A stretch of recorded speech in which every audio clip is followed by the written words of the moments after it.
Today is October 19th, and this must be then part 57 of our study of the ministry of Jesus. Well, yesterday we were at the tomb of Lazarus that had died, a friend of Jesus, brother of Mary and Martha, in the city of Bethany, or town of Bethany. And Jesus had come into town, and Martha came out and met him, and we talked about that yesterday. So now Martha sends for Mary and said, Jesus has come and calls for you. So Mary then rushes out to see Jesus and falls down at his feet and says exactly the same thing that Martha had said, Lord, if thou had been here, my brother had not died. So Jesus says then,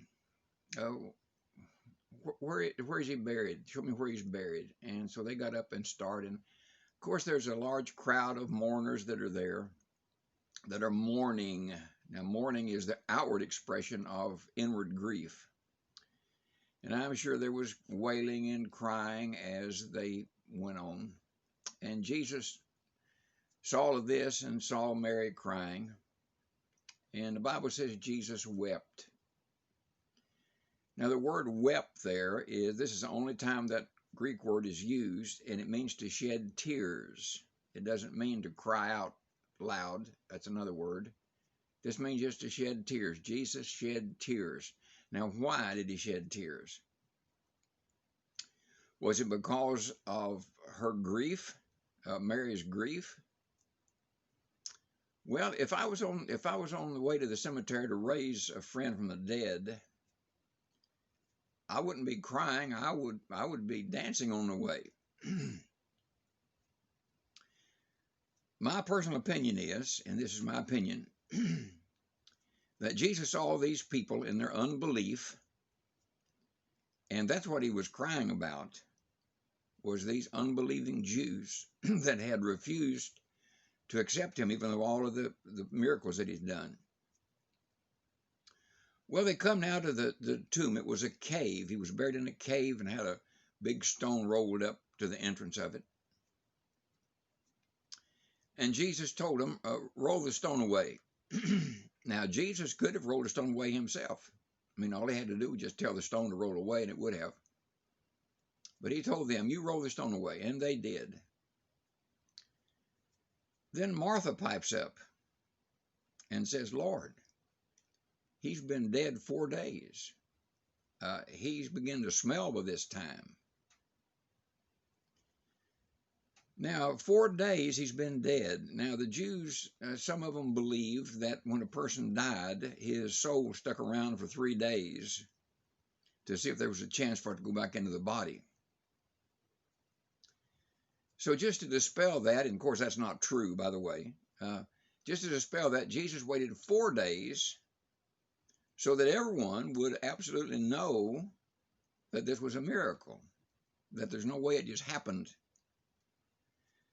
So now Jesus is there, and he cries out with a loud voice,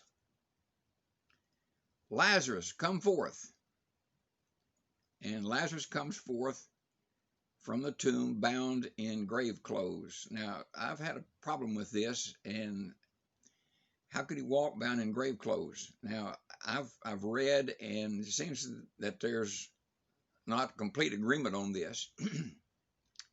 It appears that sometime they took a long strip of cloth, put the legs together and the arms down to the side, and along with spices and all, wrapped the body around and around, and that was the grave clothes. But then others say that perhaps they wrapped each leg and each arm separately with all these spices and perfumes to make it smell better, because they did not embalm them.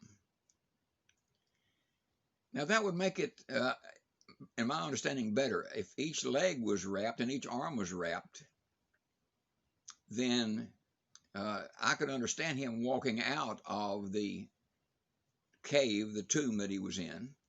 But if they were bound together, he couldn't do that. So I think probably his legs were wrapped separately in grave clothes and his arms wrapped separately in grave clothes. And so he comes out of the grave, still bound in all these grave clothes, and he's got a napkin around his head to cover his face. And he said, "Loose him, turn him loose, let him go." And so they did. Now, of course, Jesus could have loosed him and let him go all by himself, but he told the people to do that. You loose him, let him go. Well, Lazarus is back alive again. Some of the Jews that were there believed because of this and trusted Jesus.